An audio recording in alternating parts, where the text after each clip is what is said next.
This Ferrari hasn't been on the road in over 11 years. And after I bought it, I found out the exact reason why. And with that reason, it could mean the deal I got on this may not be as good as I first thought. What happens when the head of a legendary car brand reaches out personally to a YouTube creator known for exposing the gritty truths beneath luxury exteriors? It's rare enough for CEOs to respond to enthusiasts, but Mat Armstrong's story just took an extraordinary turn. Mat Armstrong has spent years battling for the right to rebuild and understand some of the most coveted supercars on Earth. Now, a personal invite from Mercedes's CEO flips the script entirely and raises a provocative question. Why is Bugatti, another giant in the hypercar world, visibly upset by this breakthrough moment? Mat Armstrong's rise and industry impact. Mat Armstrong is no ordinary car enthusiast. Over the years, he has carved a niche as a supercar restorer with a relentless drive to dive deep into the mechanics and culture that surround some of the world's most exclusive vehicles. His hands-on approach, combined with millions of followers watching every step, has made him both a respected figure and a thorn in the side of some manufacturers. Mat doesn't just admire these cars from a distance, he gets inside them, tears them apart, and rebuilds them while documenting the entire process for his audience.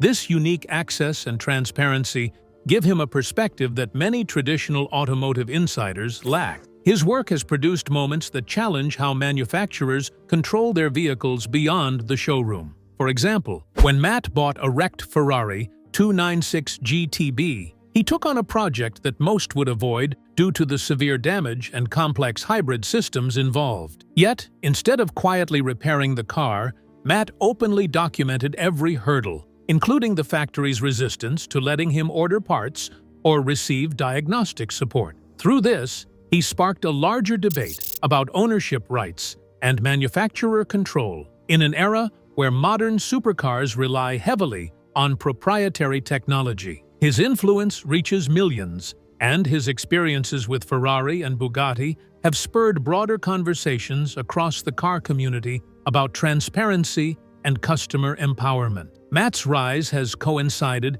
with a shift in automotive culture, where the traditional gatekeepers of car knowledge are slowly giving way to a new breed of creators who break down barriers between brands and the passionate public. His fearless exploration of factory rules and corporate policies often reveals strict limits imposed on owners, particularly when a car has been modified or damaged. These limits are designed to protect brand exclusivity and image, but can also alienate enthusiasts who want to take full control over their vehicles.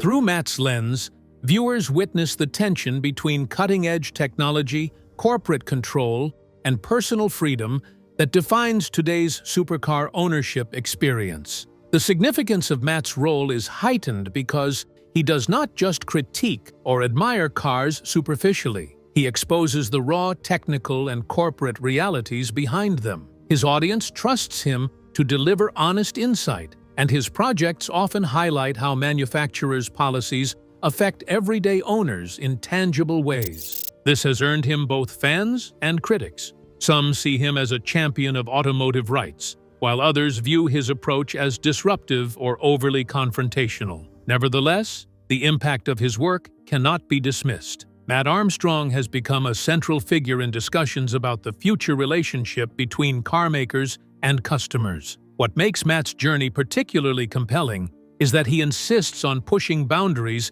even with the most secretive brands. His previous work on the Bugatti Chiron Per Sport was a prime example of this. Despite Bugatti's reputation for exclusivity and strict control, Mat managed to secure parts, knowledge, and eventually cooperation that few outsiders have ever experienced. This established a template for how a high-profile influencer could engage with elite car makers in a way that altered the usual power dynamic. But Mat's path hasn't been smooth. His battles have revealed how protective these manufacturers are over their creations, raising questions about who really controls a car once it's sold. Transitioning from Mat's rise to his direct clashes with Ferrari, we understand more of the backdrop against which this surprising Mercedes invitation now unfolds. Ferrari's silent standoff with Mat Armstrong. Mat Armstrong's relationship with Ferrari is arguably his most contentious and revealing encounter yet. When he purchased a severely damaged Ferrari 296 GTB, he intended to rebuild it fully and fairly. But the manufacturer's response quickly created roadblocks. Ferrari imposed strict rules preventing the car from being serviced or diagnosed by dealerships until the repairs were certified by an approved body shop. However, Mat had installed racing parts from Ferrari's very own Challenge catalog, parts that paradoxically became a barrier to official support. This circular catch-22 effectively left the car stranded outside Ferrari's service system, a frustrating reality for a passionate owner. This standoff went beyond mere bureaucratic hurdles. Ferrari's position stemmed from the brand's desire to tightly control how its cars are repaired and modified. By withholding access to parts and diagnostic tools, the company signaled its broader resistance to owners stepping outside authorized channels,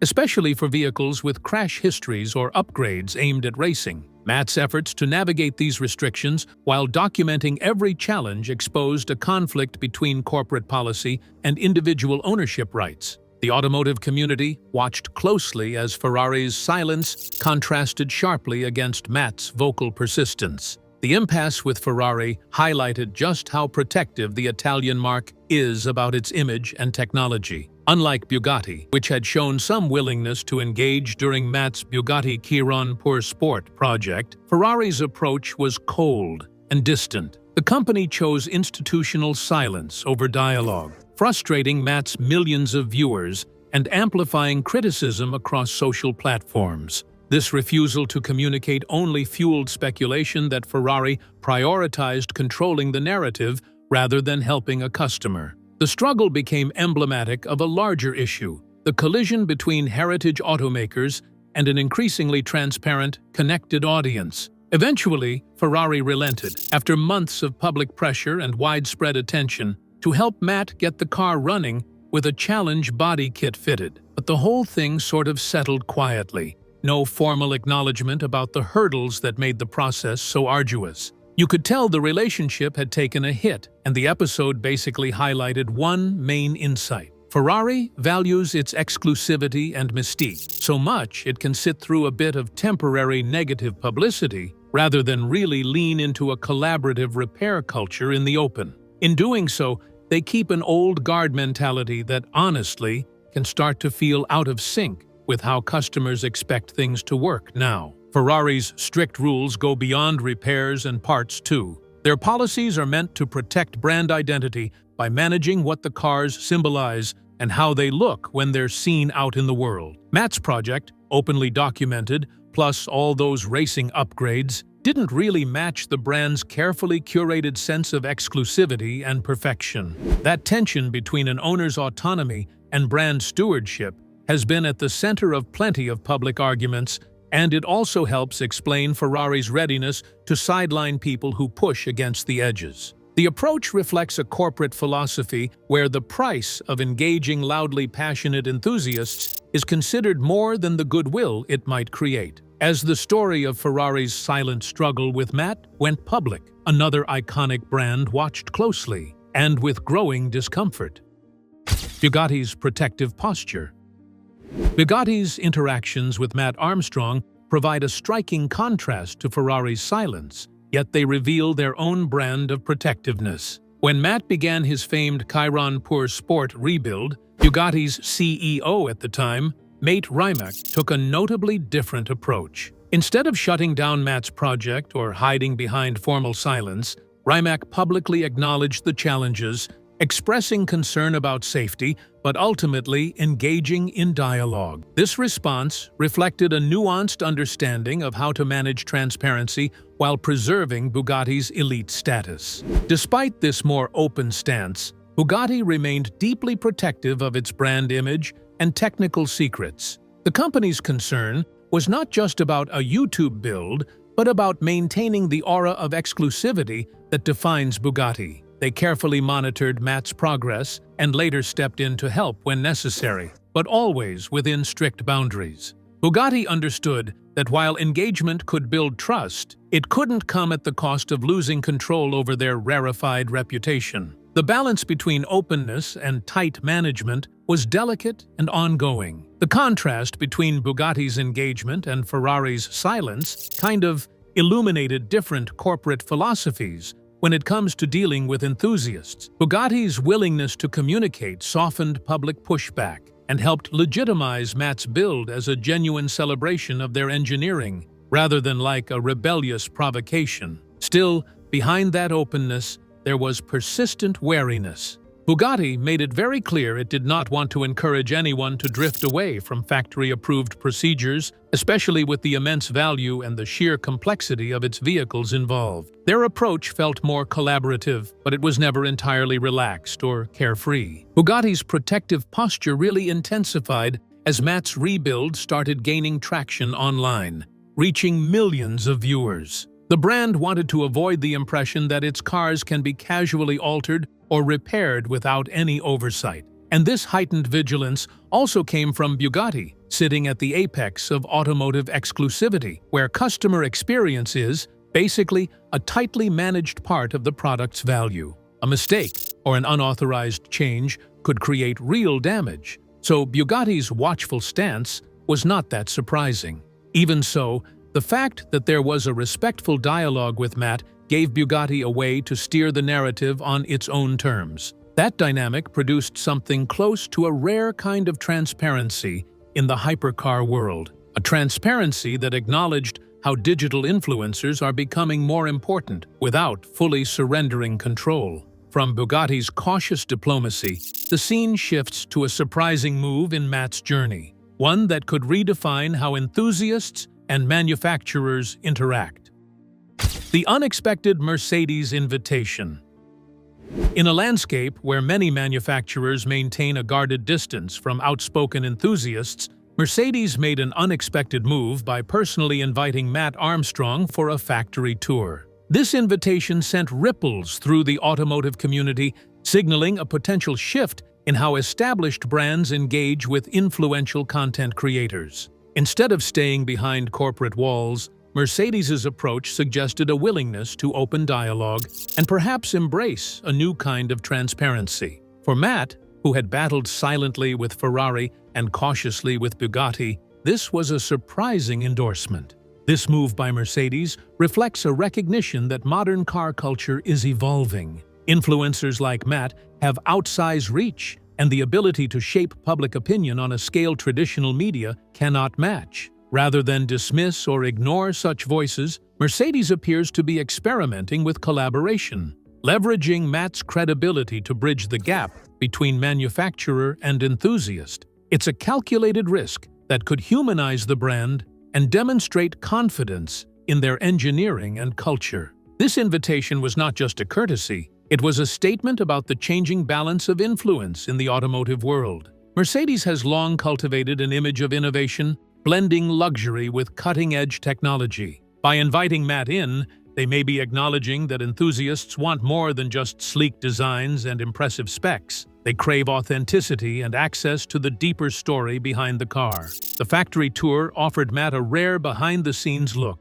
that few outsiders receive, signaling trust and a willingness to share the inner workings of the company. For followers watching, this gesture promised insider insight into how one of the world's biggest automakers builds its machines. This decision stands in sharp contrast to Ferrari's silence and Bugatti's cautious guardedness. Mercedes's openness suggests a brand strategy that embraces the new digital age more fully, understanding that transparency can strengthen loyalty among a younger, tech-savvy audience. It also challenges the traditional power dynamics by blurring the line between what manufacturers control and what consumers can access. For Mat Armstrong, this invitation seemed like validation of his role as a legitimate part of car culture rather than an adversarial outsider. Yet, the invitation also raised questions. Was Mercedes prepared for the full consequences of letting such an influential figure peer behind the curtain?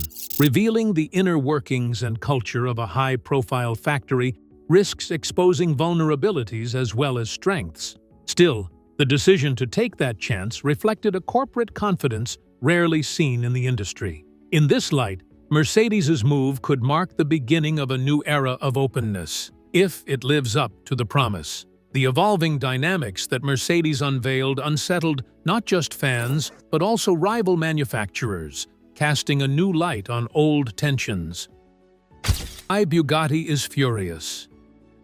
Bugatti's reaction to Mercedes's invitation to Mat Armstrong was reportedly far from pleased. As a brand rooted in exclusivity and almost obsessive control over its image and clientele, Bugatti saw the gesture as a challenge to the careful barriers it had erected. For years, Bugatti maintained a tight grip on who gets behind its doors and how its cars are perceived. Mercedes's willingness to open its factory to an outspoken YouTuber disrupted the status quo in a way that Bugatti found threatening. At the heart of Bugatti's fury was a fear of losing control. The brand's mystique depends heavily on curated experiences and limited access. That veil of secrecy adds immense value to the cars and the ownership lifestyle. Bugatti had previously managed its relationship with Mat cautiously, allowing channels of communication but under strict limits. The Mercedes invitation was a crack in that carefully maintained system, suggesting a loosening of those controls that Bugatti's leadership was uncomfortable with. This unease also stemmed from concerns over brand image. Bugatti's clientele expects an almost sacred treatment and a highly managed narrative. Inviting a high-profile content creator known for candid and sometimes critical coverage ran the risk, in their eyes, of diluting that aura. They worried that increased transparency might expose engineering challenges, factory realities, or customer dynamics better left undisclosed. The raw, unfiltered nature of Mat's work, celebrated by the public, felt like a double-edged sword.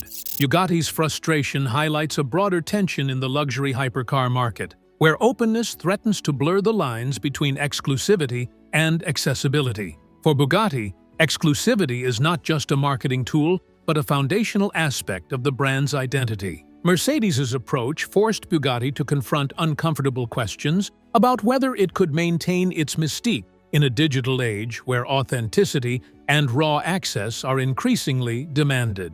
This moment laid bare the industry's struggle between preserving old-world secrecy and engaging with a new generation of enthusiasts. The competitive pressure added another layer to Bugatti's anger. Seeing Mercedes take a more modern and open approach unsettled executives who feared losing relevance, especially as Mercedes invests heavily in electrification and innovation. Bugatti's attachment to tradition and its slow adaptation to transparency made Mercedes's move look like a direct threat. It wasn't just about one YouTuber getting access. It was about who would shape the future narrative of luxury automotive culture.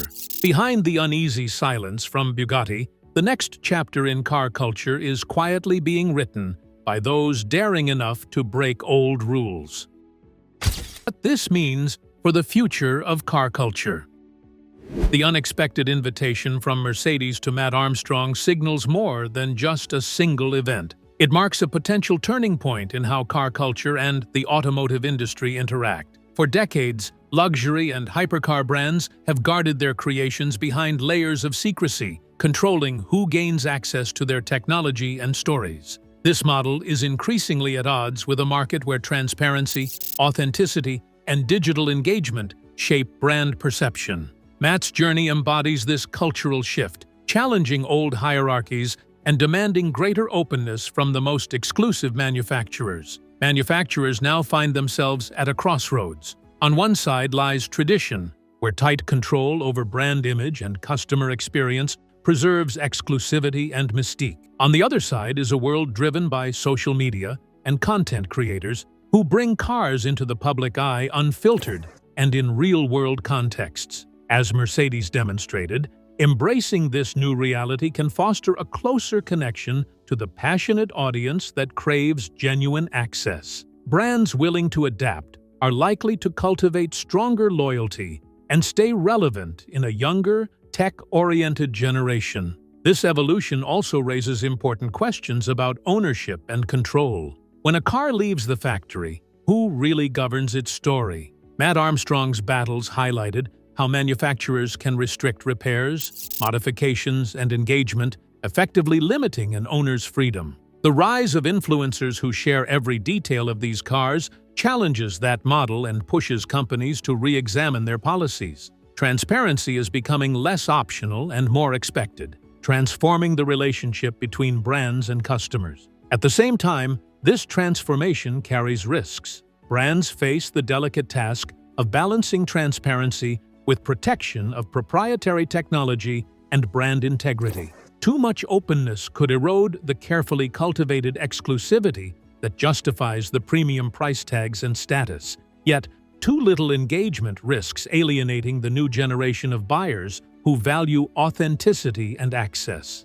The Mercedes invitation to Mat Armstrong shows that some brands see this balance as achievable, experimenting with new forms of collaboration rather than confrontation. This shift also reshapes car culture itself. Influencers like Mat provide a bridge between enthusiasts and manufacturers, democratizing knowledge and allowing a broader audience to appreciate the artistry and engineering behind supercars. This fosters a more inclusive environment where passion is shared rather than gatekept. When manufacturers embrace this, they encourage a community that supports innovation and celebrates automotive heritage in fresh ways. Looking ahead, the tension between old-school secrecy and modern openness will likely intensify.